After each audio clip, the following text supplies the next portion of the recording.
Assalamualaikum warahmatullahi wabarakatuh. Baiklah anak-anak ibu sekalian, hari ini kita akan mempelajari materi mengenai seni rupa. Adapun yang akan ibu sampaikan kepada kalian, yang pertama mengenai pembagian seni rupa berdasarkan bentuk dan fungsinya. Yang kedua, unsur-unsur dan prinsip dalam berkarya seni rupa. Kemudian yang ketiga, ada media dan teknik dalam berkarya seni rupa. Masuklah kita kepada materi yang pertama, yaitu pembagian seni rupa.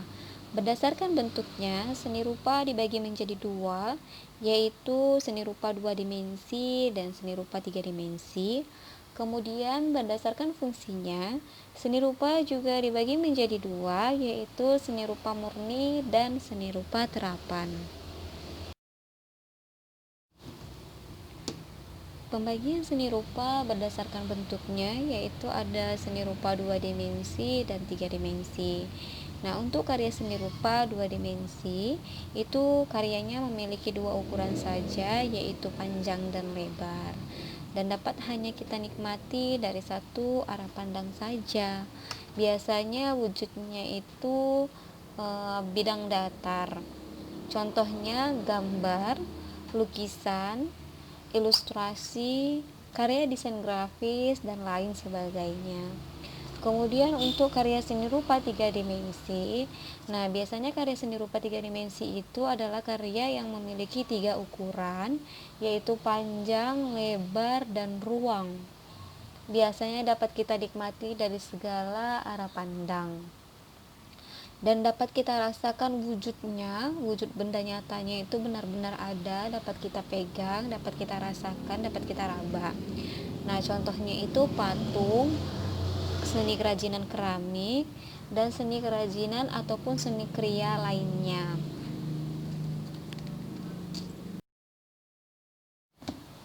Kemudian pembagian seni rupa berdasarkan fungsinya. Nah, pembagian seni rupa berdasarkan fungsinya anak-anak ibu sekalian itu dibagi menjadi dua. Yang pertama seni rupa murni atau fine art. Nah, ini adalah karya seni rupa yang diciptakan, didesain hanya untuk dinikmati keindahannya saja. Jadi dalam proses pembuatannya tidak mementingkan ataupun tidak memikirkan nilai fungsinya ke depannya. Jadi hanya sebagai ekspresi jiwa senimannya biasanya. Jadi itu biasanya bentuknya adalah sebuah lukisan, gambar, patung, dan lain sebagainya. Kemudian yang kedua, seni rupa terapan atau applied art. Ini adalah karya seni rupa yang dibuat memiliki tujuan ataupun fungsi sebagai kebutuhan manusia dalam kehidupan sehari-hari.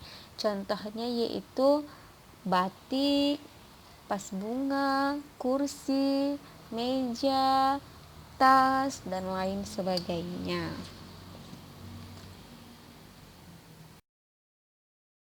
Kemudian masuklah kita kepada materi yang kedua, yaitu unsur-unsur dalam berkarya seni rupa. Nah, unsur-unsur dalam berkarya seni rupa itu ada 6. Yang pertama garis, yang kedua raut, ketiga ruang, 4 tekstur, 5 warna, 6 gelap terang. Baiklah, unsur yang pertama yaitu garis. Nah, garis merupakan unsur fisik yang mendasar dan penting dalam mewujudkan sebuah karya seni rupa. Nah, anak-anak ibu sekalian, garis juga dapat digunakan untuk mengkomunikasikan sebuah gagasan dan mengekspresikan diri. Biasanya, garis itu juga mampu membentuk sebuah kesan. Nah, misalnya, garis tebal ataupun lurus itu menandakan sifat seseorang yang kuat dan tegas, sedangkan garis yang tipis dan cenderung melengkung itu biasanya menandakan seseorang yang lemah dan ringkih, tidak kuat seperti itu. Kemudian, unsur yang kedua ada raut. Nah, di dalam raut ini ada dua jenis, yaitu bidang dan bentuk. Nah, raut merupakan sebuah tampak potongan ataupun wujud dari sebuah objek karya seni rupa. Nah, raut dibagi menjadi dua. Yang pertama itu bidang. Nah, apa yang dikatakan bidang, anak-anak ibu sekalian? Nah, bidang itu adalah wujud ataupun objek yang digunakan untuk menunjukkan wujud yang cenderung datar ataupun pipih. Nah, biasanya ini karyanya berbentuk dua dimensi. Nah, yang kedua bentuk. Nah, untuk bentuk ini dia lebih menunjukkan kepada wujud benda yang memiliki sebuah volume atau massa. Nah, biasanya yang dikatakan bentuk ini dalam karya seni rupa adalah karya seni rupa yang memiliki wujud tiga dimensi. Kemudian unsur yang ketiga yaitu ada ruang. Nah, dalam berkarya seni rupa, ruang dibagi menjadi dua, yaitu ruang semu atau khayal dan ruang asli atau nyata. Nah, dalam karya seni rupa dua dimensi, biasanya ruang yang dikatakan yaitu ruang khayal atau ruang semu. Nah, biasanya ruang tersebut digunakan untuk menunjukkan kesan dimensi pada suatu objek, dihasilkan dari pengolahan unsur-unsur seni rupa lainnya. Misalnya, dengan perbedaan intensitas warna yang digunakan, kemudian terang gelap, dan teknik menggambar atau perspektif, sehingga terciptalah sebuah ruang dalam karya seni rupa dua dimensi tersebut. Namun dalam karya seni rupa tiga dimensi, nah ruangnya itu dinyatakan ruang asli atau nyata. Jadi misalnya sebuah karya vas bunga. Nah, di situ benar-benar kita lihat bahwa ada ruang di dalamnya. Itulah yang dinyatakan dengan ruang asli atau ruang nyata, seperti itu.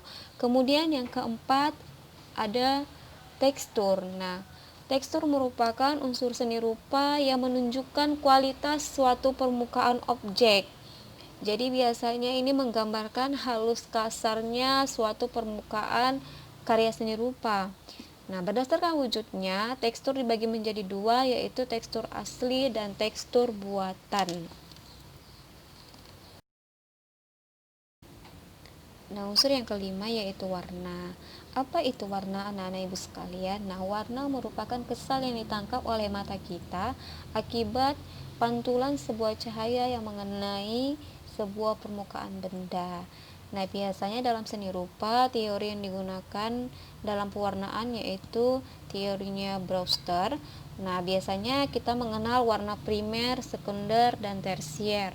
Nah, warna primer itu adalah merah, kuning, dan biru, warna yang tidak bisa dihasilkan dari pencampuran warna lainnya. Kemudian warna sekunder adalah dua pencampuran warna primer. Nah, misalnya merah dicampur kuning menghasilkan orange dan lain sebagainya. Kemudian warna tersier. Nah, tersier itu pencampuran dua warna sekunder. Kemudian dalam seni rupa, teknik yang digunakan dalam pewarnaan biasanya ada teknik harmonis namanya, sesuai dengan kenyataan benda yang kita lukiskan atau kita gambar, kita warnai seperti itu. Kemudian heraldis, yaitu warna-warna yang menggunakan simbolis, yang menyatakan simbolis ataupun tanda, seperti merah menyatakan berani, hitam duka cita, dan lain sebagainya. Kemudian murni, yaitu penggunaan warna yang tidak terikat pada suatu kenyataan ataupun simbol tertentu. Biasanya ini adalah sebuah ekspresi jiwa senimannya. Jadi bebas mengekspresikan diri menggunakan warna apapun, tidak terikat oleh kenyataan bendanya ataupun simbol-simbol tertentu. Nah, kemudian monokromatik. Nah, ini biasanya penggunaan warna-warna yang monoton dengan satu jenis warna saja. Misalnya, ibu ingin menggambar membuat sebuah lukisan dengan warna coklat saja, seperti itu. Jadi untuk warna yang lebih terang nanti ibu gunakan coklat yang lebih muda, dan untuk warna yang lebih gelap lagi ibu gunakan warna coklat yang lebih tua, seperti itu. Kemudian yang terakhir adalah polikromatik, yaitu penggunaan warna lebih dari satu warna. Nah, unsur yang terakhir yaitu gelap terang. Dalam berkarya seni rupa, unsur gelap terang itu timbul akibat perbedaan intensitas cahaya yang jatuh pada permukaan suatu benda. Jadi, biasanya untuk mendapatkan kesan dimensi ini ya digunakan gelap terang. Jadi kita tentukan mana objek yang terlihat lebih terang dan mana objek yang terlihat lebih gelap. Jadi biasanya objek yang terkena cahaya itu lebih terang dan objek yang di belakangnya pasti lebih gelap. Nah, biasanya objek yang di belakangnya itu akan membentuk sebuah bayangan. Nah, setelah kita mempelajari mengenai unsur-unsur seni rupa, masuklah kita kepada prinsip seni rupa. Nah, prinsip seni rupa juga ada 6 di sini yang akan Ibu jelaskan, yaitu yang pertama ada komposisi, kedua proporsi, ketiga kesatuan, keempat keseimbangan, 5 irama, dan yang keenam keselarasan. Baiklah, prinsip yang pertama yaitu komposisi. Nah, anak-anak ibu sekaliannya, dalam membuat suatu karya seni rupa, yang pertama sekali yang harus kita pikirkan yaitu bagaimana menentukan komposisi daripada karya yang akan kita buat. Yaitu bagaimana caranya mengatur, menyusun unsur-unsur seni rupa, mengorganisasikannya menjadi sebuah susunan yang bagus, teratur, dan serasi agar terlihat indah. Jadi karya yang akan kamu buat itu bagaimana caranya agar indah, maka harus diperhatikan komposisi daripada objek yang akan digambar. Jadi itulah yang disebut dengan prinsip komposisi, yaitu prinsip menyusun, mengatur, mengorganisasikan segala unsur-unsur seni rupa. Nah, kemudian setelah komposisi itu ada proporsi. Apa yang dikatakan dengan proporsi? Nah, proporsi itu adalah acuan atau aturan yang digunakan untuk menciptakan suatu karya. Ada acuan aturannya, bagaimana perbandingan objek yang satu dengan yang lainnya yang ketika kamu gambar, misalnya kamu punya objek gelas, kamu punya objek botol. Nah, dipikirkan proporsinya, perbandingannya, mana lebih tinggi gelas dan botol. Jangan nanti botol terlihat ramping, tinggi sekali, sedangkan gelasnya sangat-sangat mini. Tidak ya nak, jadi harus diperhatikan berdasarkan wujud benda aslinya bagaimana. Nah, seperti itulah proporsinya. Dan yang selanjutnya yang ketiga, kesatuan atau unity. Nah, ini adalah prinsip yang menunjang bagaimana satu unsur dengan unsur lainnya saling berpadu, saling harmonis untuk menciptakan suatu komposisi yang indah dan menarik dilihat oleh mata. Seperti itu. Kemudian prinsip yang keempat yaitu keseimbangan. Jadi, prinsip ini bertanggung jawab memberikan kesan yang tercipta dari sebuah susunan unsur-unsur seni rupa. Bagaimana kesannya sebuah objek itu terlihat seimbang. Jadi ketika kita lihat objek itu seimbang, maka objek itu mampu memunculkan daya tarik khusus bagi penikmat seni untuk melihat karya tersebut. Jadi bagaimana seorang pandai mengatur objeknya agar terlihat bagaimana indah dan seimbang dilihat oleh mata. Kemudian prinsip yang kelima yaitu irama. Ya, ini merupakan prinsip yang mengatur tentang pengulangan satu atau mungkin lebih dari unsur-unsur seni rupa dan bagaimana cara menyusunnya, mengaturnya sehingga terlihat seperti yang kita katakan tadi, memiliki komposisi yang indah, memiliki kesatuan yang indah dan keseimbangan yang menarik mata penikmat seninya. Jadi ini dipikirkan bagaimana cara mengulang unsur tersebut atau objek tersebut sehingga terlihat variasinya yang bagus, memiliki estetika, memiliki irama harmonisnya yang bagaimana yang terlihat seimbang, yang indah dan lain sebagainya. Kemudian yang keenam, yang terakhir ini ada keselarasan. Jadi ketika semuanya sudah cantik, sudah indah, sudah iramanya sudah bagus seperti itu, tentu harus selaras. Jadi selaras itu prinsip yang mengatur kedekatan antara satu unsur dengan unsur lainnya yang notabene-nya berbeda, tetapi terlihat baik dalam satu pencahayaan, dalam pemilihan warnanya misalnya, untuk membangun sebuah keindahan. Jadi intinya bagaimana karya tersebut tetap indah. Jadi prinsip-prinsip ini memiliki keterkaitan satu sama lain untuk membentuk suatu objek yang indah seperti itu. Baiklah, inilah demikianlah mengenai unsur dan prinsip dalam berkarya seni rupa.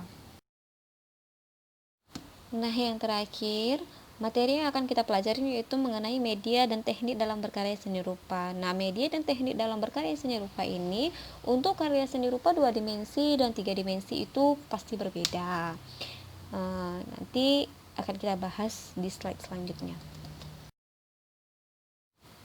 Untuk karya seni rupa 2 dimensi, biasanya media yang digunakan yaitu kertas, kanvas, kaca, triplek, kain, dan lain sebagainya. Jadi apapun itu, yang penting bidangnya datar, itu dapat digunakan sebagai media dalam berkarya seni rupa 2 dimensi. Nah, alat dan bahannya itu bermacam ragamnya, seperti yang sudah Ibu terangkan di sini. Di PowerPoint ini ada pensil, kuas, cat minyak, cat air, cat poster. Nah, ini disesuaikan saja nanti dengan teknik yang akan digunakan. Kemudian untuk berkarya seni rupa 3 dimensi, nah biasanya yang dikatakan itu bukan media tapi bahan. Jadi bahan yang digunakan itu biasanya banyak ragamnya juga untuk membuat kerajinan. Apapun itu bisa digunakan, yaitu di sini Ibu terangkan ada kertas, kayu, kain, tanah, daun, dan lain sebagainya. Pokoknya apapun bentuknya, plastik misalnya, yang untuk membuat suatu kerajinan, dapat membuat sebuah kerajinan itu bisa dikatakan sebagai bahan berkarya seni rupa 3 dimensi. Nah, alatnya kemudian menyesuaikan dengan benda apa yang akan dibuat dan bahan apa yang digunakan serta teknik apa yang akan digunakan. Nah, yang terakhir yaitu tekniknya. Nah, seperti yang Ibu jelaskan tadi, dalam berkarya seni rupa 2 dimensi ataupun 3 dimensi, nah, alat dan bahan yang digunakan itu tergantung dengan tekniknya. Nah, misalnya Ibu ingin menggambar dengan menggunakan pensil atau spidol, Ibu bisa menggunakan teknik arsir atau pointillis untuk 2 dimensi kan. Dan untuk teknik akuarel misalnya menggunakan cat air, teknik plakat menggunakan cat poster atau akrilik, teknik batik itu ketika membuat batik di dalam media kain misalnya, dan lain sebagainya. Untuk karya seni rupa 3 dimensi, misalnya ingin membuat sebuah karya anyam dengan menggunakan teknik anyam, bahannya tadi bisa menggunakan daun, misalnya daun pelepah pisang seperti itu. Alat dan bahannya menyesuaikan tadi, misalnya alat dan bahan, alatnya gunting, pisau, dan lain sebagainya seperti itu. Ketika ingin membuat sebuah kerajinan keramik misalnya dengan teknik putar, bahannya itu tanah liat, alatnya adalah alat pijakan putaran kaki itu, dan lain sebagainya seperti itu. Oke, baiklah anak-anak didik Ibu sekalian, demikianlah yang dapat Ibu sampaikan pada hari ini terkait dengan materi pembelajaran kita yaitu bab seni rupa. Semoga kiranya nanti setelah melihat video ini, kalian diharapkan mampu menjelaskan pembagian seni rupa berdasarkan bentuk dan fungsinya, kemudian mampu mengidentifikasi tiap-tiap unsur dan prinsip dalam berkarya seni rupa, dan yang terakhir kalian mampu membedakan media, alat dan bahan, serta teknik dalam berkarya seni rupa 2 dimensi dan 3 dimensi. Baiklah anak-anak Ibu sekalian, demikian video yang dapat Ibu sampaikan, semoga bermanfaat. Ibu akhiri dengan wassalamualaikum warahmatullahi taala wabarakatuh.